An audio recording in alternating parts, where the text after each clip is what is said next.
Welcome to another episode of Illuminating Information, the podcast where we shine a light on the cutting-edge technologies shaping the way we work, innovate, and navigate the evolving world of technology.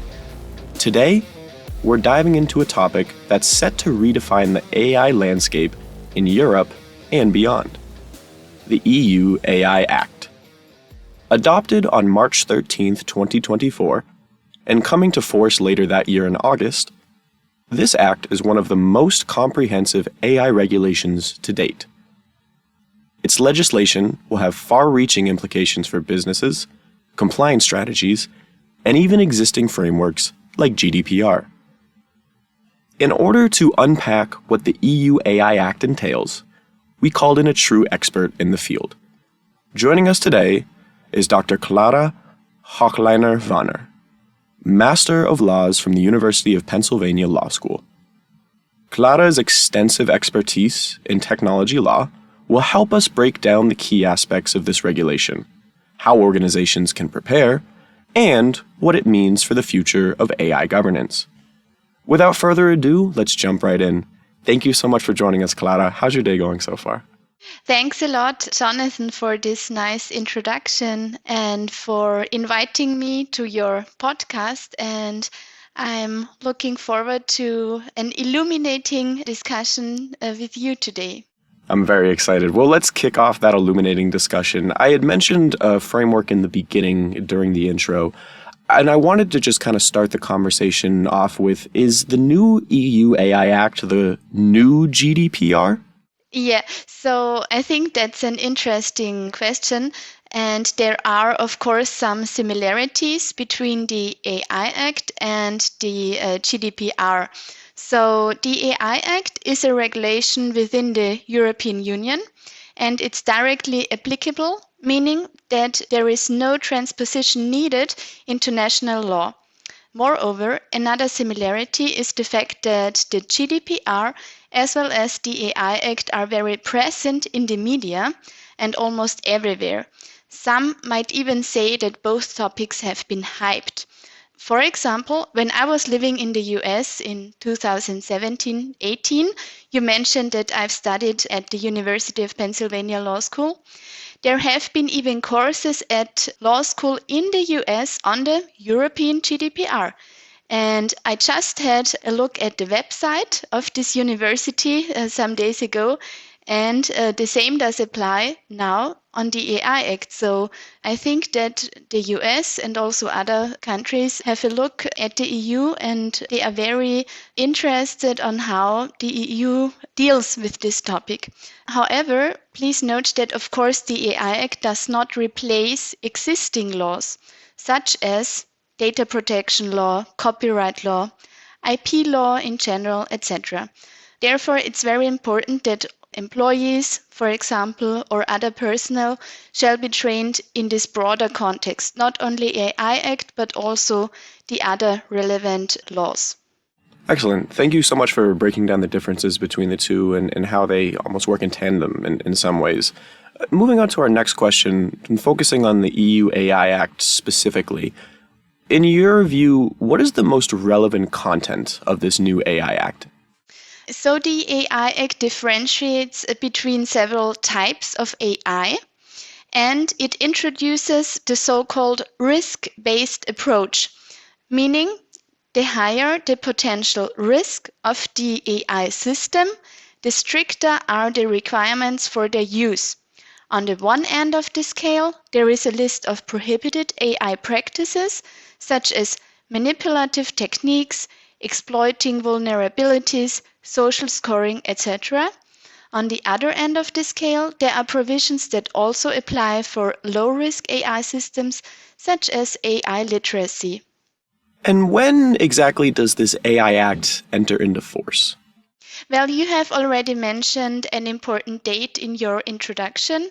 I would like to add that the AI Act already entered into force in August 2024, but it shall apply in general from August 2026. So there is still some time to go. However, there are relevant exceptions to this date of application because some provisions already apply from February 2025, so they already apply now. Summarized, one can say that the provisions regarding prohibited AI, the ones I mentioned earlier, and regarding AI literacy already apply from February this year. The other provisions generally apply from August 2026, such as transparency obligations regarding general purpose AI. In terms of high-risk AI systems, there is even a longer transition period regarding several provisions. So it depends on what kind of type of AI we are talking about. Thank you so much for breaking down that timeline. I think the explanation between, when it officially went into force and when it will be, fully up and ramped obviously is not going to be the next day. So I appreciate you breaking down that timeline for our listeners there. Moving on to our next question, who and what specifically is affected and regulated by the AI Act? So lawyers are used to answer this question by referring to the so-called personal and material scope of application. But I don't want to be boring to the listeners here. On the one hand, just in a short summary, personal scope of application means who is obligated by a certain regulation. On the other hand, material scope of application means what is regulated by the piece of legislation. Moreover, especially in this context, the territorial scope of application also should be considered. Coming back to a maybe more understandable language, in my point of view, the AI Act has a rather broad scope of application. There are no requirements, for example, that companies or organizations are only covered once they reach a certain turnover or a certain number of employees, as it would be the case with other laws, e.g. the current EU Directive on Cybersecurity. So, whom does the AI Act apply to? The AI Act includes duties for providers as well as for deployers of AI systems. Moreover, the AI Act also applies to importers and distributors of AI systems. Especially, the definition of deployer is quite far-reaching, since it basically includes all kinds of professional use of AI systems. Personal, non-professional use, however, is not covered by the AI Act. Also, the territorial scope of application is remarkable. Providers that place their AI systems on the market or that put into service their AI systems in the EU are covered by the Act, irrespective of whether those providers are established or located within the EU or in a third country. Moreover, providers as well as deployers of AI systems are covered by the AI Act if the output produced by the AI systems is used in the EU. There are, however, some relevant exceptions to the scope of application, such as military, defense, or national security purposes, scientific research and development, or research, testing, or development activity. If you are testing AI in real-world conditions, however, this is not covered by that exclusion, so the AI Act would apply. Thank you for that detailed breakdown. Moving on to my next question, something that we've talked about a lot here at the Illuminating Information podcast is just how wide the definition of AI has become and how AI has really been around for so long without people realizing the length and the scope of AI. Repositioning that to specifically what we're talking about today, what is the definition of AI within the meaning of the AI Act? So I can imagine that one of the most important topics for computer scientists is the question how the AI Act defines artificial intelligence. And a lot of people would say that this definition in the AI Act is very broad. And in my point of view, this is correct. But since I'm a lawyer and no computer scientist, I do not want to presume to evaluate this definition.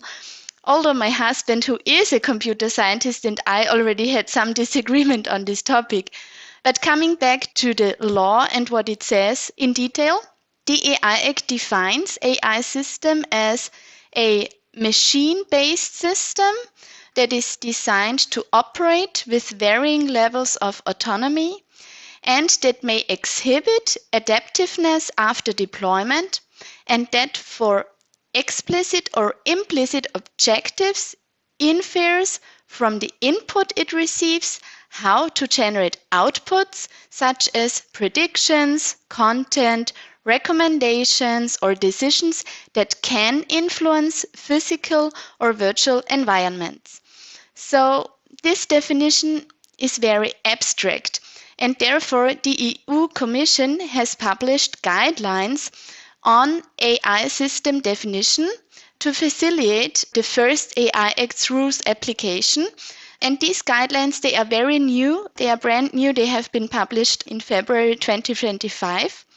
One should note that these guidelines are not binding, but of course they seek to assist the relevant persons in determining whether a software system constitutes an AI system or not. So you basically should have a look at these guidelines in order to get a better overview of what kind of systems are included and what not. Hey listeners, sorry to interrupt, but that's all we have time for today. Make sure to subscribe to get alerts about our next episode, where we'll hear part 2 of this incredible interview. Part 2 will break down the intricacies of what the Act defines as a risk-based approach, some of the important changes for companies at large, and whether or not this Act represents a step forward or another potential hurdle in an over-regulated market. Have a question or topic you'd like us to cover in a future episode? Know someone who might be a good guest on our show? Reach out to us on our website and let us know. Stay curious, stay adaptive, and as always, keep illuminating information.